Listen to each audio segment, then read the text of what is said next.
This video is going to answer a question we got from one of our users. They've got a trading grid, and what they wanted to do is to create a column which will show for each row the best price in the grid for that row's currency. So it's probably easiest to give you an example. Now, this isn't a trading grid, this is a different data set, but we can show you how you would do that, how you can create a column which shows the best value in the whole grid for however you want to group it. So, and you do that through a calculated column. So what we will do is we will show the smallest, because remember the best price is often the min, so we will basically show whichever Github Stars is the smallest in the grid grouped by language. So that's a calculated column, as I say. So let's create that now.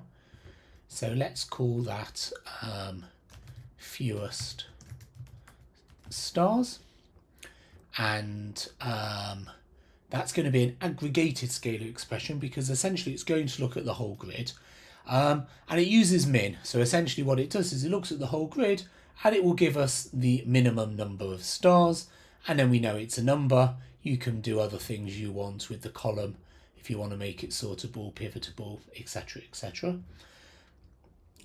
So here we are, there's fewest stars, and now let's put it next to Github Stars.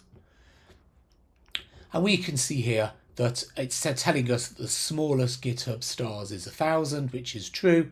And obviously this is live, so if I make this 850, then they all become 850. But this isn't quite what the user wanted, because they didn't want to see the smallest price in the whole grid. They wanted to see the smallest price for that currency.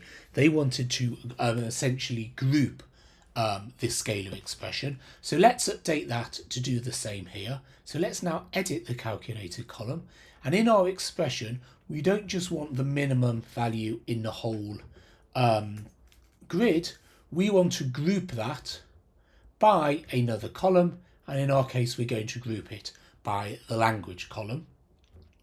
So now you can see we see whatever is the lowest value. So for JavaScript, the lowest value is 850, for TypeScript it's 5,000, for HTML it's 19338. We can see that's true because if we go into this HTML and we make this 10,000, then that changes and that changes. So essentially we show in each row what is the minimum Github Stars grouped by whatever the language is.